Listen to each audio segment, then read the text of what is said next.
Bueno, continuamos conversando con Rafael Quiroz. Hay mucha gente que dice que al mercado petrolero le queda muy poco tiempo, que los países petroleros tienen que invertir y muchos de ellos ya están invirtiendo en alternativas distintas, ¿no? Hablábamos de las tecnologías, por ejemplo, ¿no? Claro. Y Venezuela. ¿Cómo está Venezuela frente a ese escenario? Y en principio, ¿cuánto tiempo le puede quedar a la industria petrolera como industria fundamental que mueve la economía del mundo? Sí. Bueno, mira, nosotros estamos en pañales. Por ahí hay un estudio, no recuerdo en qué universidad, pero yo lo estuve leyendo hace poco, de un estudio que se hizo de países petroleros y también de países latinoamericanos, de cómo estamos preparados para abordar la transitoriedad de la era petrolera a la era postpetrolera. De 114 países, nosotros estamos de 111. Y de los países de América Latina somos el último en empezar más o menos en tener algunos paños de agua caliente, por decirlo así, en unos paliativos, qué sé yo, para sobrevivir al cambio de la era petrolera. Afortunadamente, la era petrolera no va a pasar tan rápido como mucha gente cree, ni eso está a la vuelta de la esquina. Yo tengo más de 50 años oyendo, pues, por decir así, de que viene inmediatamente, que de mañana, pasado mañana ya van a estar presentes una energía que sustituya al petróleo.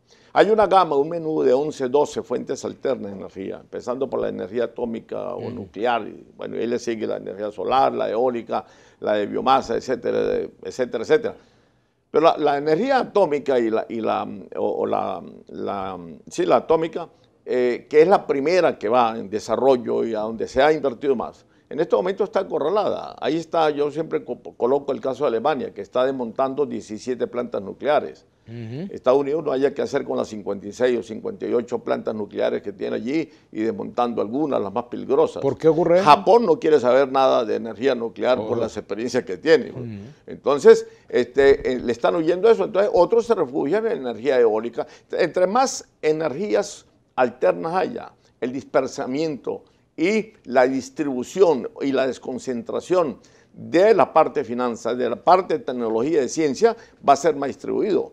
¿Por qué? Porque cada país desarrollado y que tiene capacidad de invertir en esa energía alterna juega a una distinta, a diferente. Entonces, no hay una concentración en una específicamente que pueda amenazar al petróleo a sustituirlo en cuestión de 20, 30 años.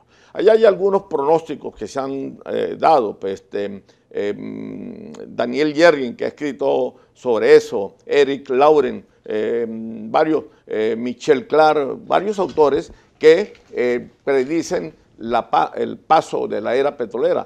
Pero la mayoría de ellos concuerdan de que es muy difícil encontrarlo en 30, 40 años. Eso va a ser un tránsito y va a ser una transitoriedad que va a tomarse sus buenos años.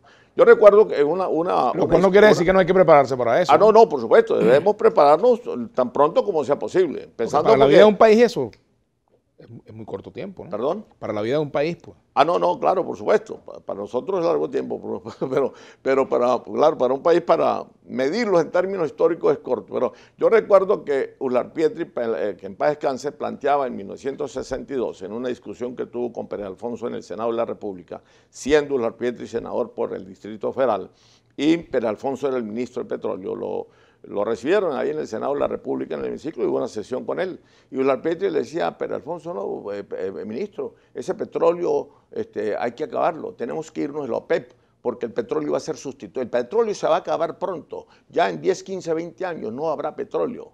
Eso le decía, esto está en el diario Debate del Senado de la República, y decía, y ese tenemos que venderlo, tenemos que, por así decirlo, la síntesis, la síntesis del resumen. En la frase, la frase que pasó a la historia. Pues. Periodística, pues exactamente, el titular, pasó a la historia, exactamente, pero nadie desarrolla una tesis en cuartilla y media de un editorial de periódico, por supuesto. Entonces, Adriani sí se dedicó a eso, porque era el economista, fue el primer economista que tuvo Venezuela. Tenía doctorado en economía, venía a prepararse en Cambridge, en Oxford y también en la George Washington en los Estados Unidos. Entonces,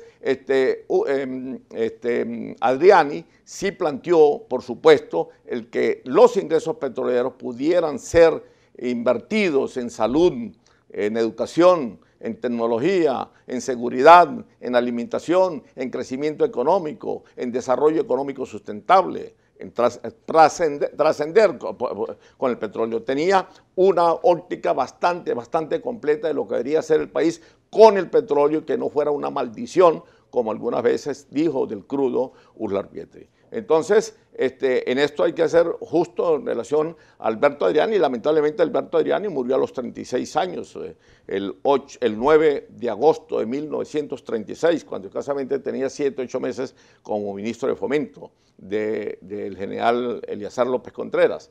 Y el artículo de Siembra el Petróleo salió 15 días, por cierto, 15 días antes de la muerte de Alberto Adriani. Bueno, eso repito, yo no voy a discutir la autoría intelectual de la frase, porque eso sería lo de menos. Lo más importante es, por supuesto, la tesis que sí se desarrolló de utilizar el petróleo como desarrollo para diversificar nuestra economía, para hacer una economía sustentable y permanente, que lamentablemente los políticos de la Cuarta República, y los de la Quinta más aún, han sido ciegos totalmente para ver ello. Porque el problema de los políticos venezolanos y los tradicionales es que creen que el petróleo trae consigo los antídotos de su desarrollo. Y que en la medida en que más abran los grifos y yo produzca más petróleo, el país se va a desarrollar inmediatamente, que va a tener un efecto multiplicador en la economía, en todos los factores, en todos los sectores, en todo de la economía nacional. Y eso no es así. Sin embargo, aquí se hablaba de que Venezuela en este tiempo debería estar produciendo 6 millones de barriles diarios, por ejemplo, ¿no?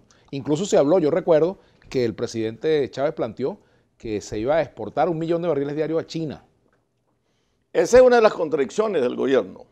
Y esa es una de las contradicciones de muchos economistas petroleros también de la Cuarta República, de creer en ese lo que yo llamo prácticamente en cuanto al crecimiento de la producción, el síndrome del aumento de la producción, de que hay que aumentar la cantidad de producción por aumentarla simplemente, creyendo que al aumentarla va a obtenerse mayores ingresos. Y ahí es donde está la equivocación de algunos colegas economistas que no han estudiado el petróleo, no son economistas petroleros, son macroeconomistas, son economistas monetaristas, agrícolas, lo que sea, entonces no entienden ese secreto. Que el petróleo no tiene el mismo efecto, esa fórmula de la economía de P por Q, precio por cantidad, no aplica para el petróleo. O aplica, pero tiene otra lectura. Eso está bien para cuando usted va a fabricar corbatas, camisas, paltó, automóviles, aviones, lo que sea. Usted a un precio constante aumenta la producción, por supuesto, te aumentan los ingresos, pero el petróleo no es así. Usted aumenta el petróleo en 1 millón de un día para otro y se te caen los precios, no es el mismo precio. Y tú no determinas el precio allí. Determina el precio es la cantidad de la oferta petrolera. Si no, pregúntenselo a los árabes. ¿Qué le pasó a Arabia Saudita a partir de agosto del 2014 hasta noviembre, diciembre del 2016, cuando se tomó la decisión de los recortes de petróleo por parte de la OPEP? La OPEP le mostró a Arabia Saudita que estaba equivocado. Y fueron 2 años y pico de precios bajos, todo porque Arabia Saudita decidió abrir los grifos para abarcar más clientes, para abarcar más mercado.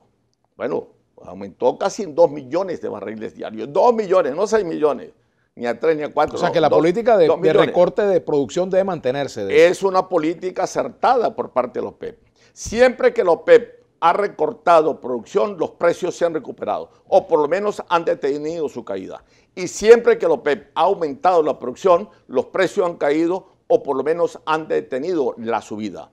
¿Por qué? Porque simplemente el petróleo es un mercado mundial que es monitoreado día a día y no, por lo general, cuando se aumenta la producción de petróleo, se obtienen menos ingresos. Y repito, a Arabia Saudita le costó sobre los 78 mil millones de dólares esos aumentos de producción. Entonces no recibió más dólares como algunos economistas creen. Pues. Para la parte final del programa me gustaría que habláramos un poco, Rafael, sobre PDVSA. ¿Cómo está PDVSA con respecto a sí misma hace unos años?